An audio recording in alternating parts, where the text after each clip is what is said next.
I'm going to say something to you that might surprise you coming from someone that sells global spec phones.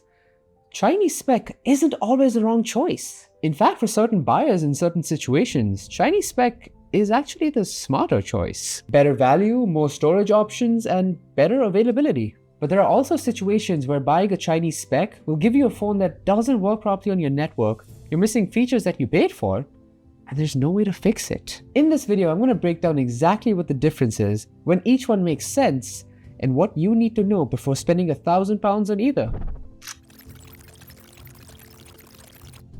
Let's start with what these terms actually mean, because there's a lot of confusion and some sellers deliberately try to exploit that confusion. When a manufacturer like Oppo, Vivo, or Huawei builds a flagship phone, they don't just make one variant. They make multiple variants of the same device for different markets. The Chinese spec version is built specifically for the Chinese domestic market. Same premium hardware, same chip, same screen, same cameras, but the software is configured for China. It runs Origin OS, or a Chinese variant of Color OS. It's optimized for Chinese carrier networks, but Google services are not pre-installed. The global spec version is the international build of the same phone. Full Google mobile services pre-installed, multilingual interface, software configured for international networks, and over-the-air updates for your region. And also network bands that work properly in the UK, Europe, Middle East, and more. Same physical phone, but very different software experience. Now here's where people get confused and some sellers take advantage of that. There are actually 3 things people mean when they say global spec. First is genuine global ROM. This is the real thing. Manufactured with international software from the factory. This is what we carry. Second is globalized China ROM. Now this is a Chinese spec phone that has Google installed manually afterwards. It looks global, it functions mostly like global, but it's not. The firmware is still Chinese, the update path is still Chinese, and some features may just never work properly. And the third and last one is China ROM that's sold as global. This happens a lot more than people admit in this market. A seller passes off a Chinese spec phone as global because the buyer just doesn't know how to verify it. You have to know which one you're buying before you hand over your money. So let me make an honest case for Chinese spec, because there's actually a lot of reasons to consider buying one. Price. It's the biggest one. Chinese spec phones are significantly cheaper than their global spec equivalents. Now we're talking 25 to 35% less on some models. On a phone that costs over £1,000, that's a genuine saving of over £200 or £300. For a budget-conscious buyer, that's not trivial.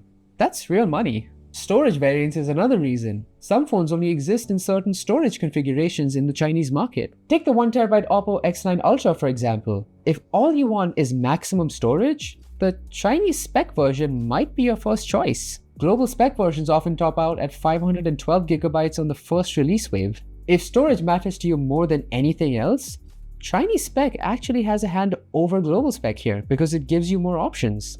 Another point is early availability. Chinese spec often launches weeks if not months before global ROM does. If you're an early adopter who can't wait, Chinese spec gets you the hardware in your hands much quicker.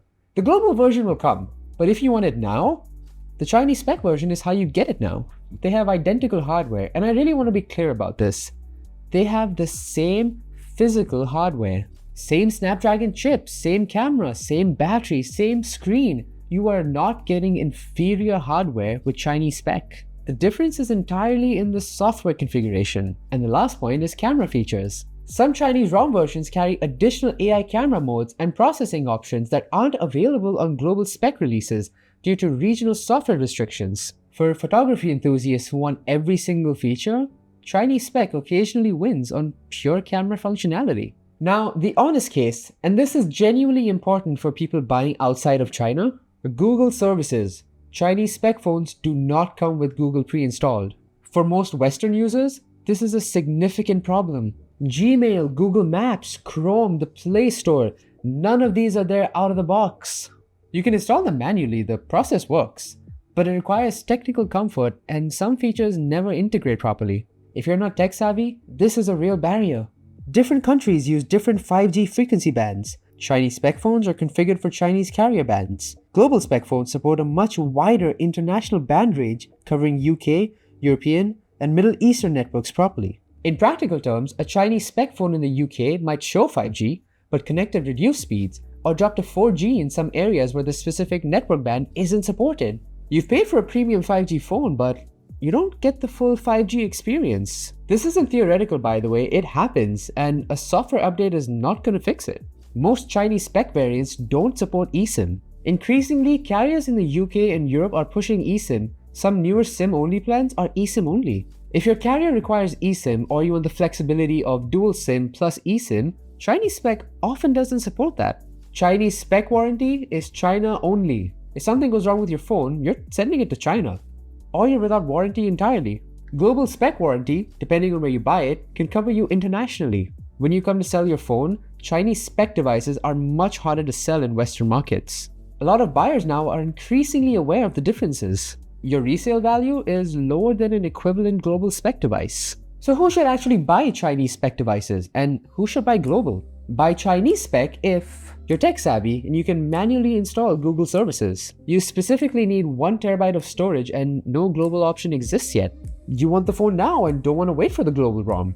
You're on a tight budget and the price difference genuinely matters to you. And you're primarily using it on Chinese carrier networks. And buy global spec if you want everything working out of the box with no technical setup. You rely on Google services daily, Google Maps, Play Store, Gmail. You want full 5G performance on your UK, European, or Middle Eastern network. You want eSIM capability. You care about the resale value. You want warranty coverage that's actually useful where you live. For most people watching this video, global spec is the right choice. Not because Chinese spec is bad hardware, which it isn't, but because the software and network configurations of global spec devices is built for where you live and how you use your phone. The people for whom Chinese spec makes sense know who they are.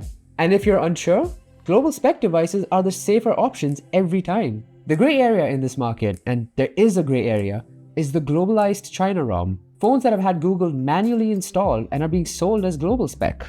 Some sellers do this knowingly, and some buyers are fine with it as long as the price is right and they understand what they're getting. Our position is simple. We only carry genuine global ROM devices manufactured with international software from the factory, not modified after the fact. When you buy from us, you know exactly what you're getting. If you want to see what we currently have in stock, we have the Oppo X9 Ultra, the Vivo X300 Ultra, the Oppo Find N6 Fold, and more on our website, which is linked down below. Genuine global specs ships worldwide. Next video, I'm going to be doing a complete breakdown of the global spec version of the Oppo X9 Ultra, why it's getting attention from professional photographers, what the Hasselblad partnership actually means in real-world shooting, and whether it's even worth importing over what's officially available in your country.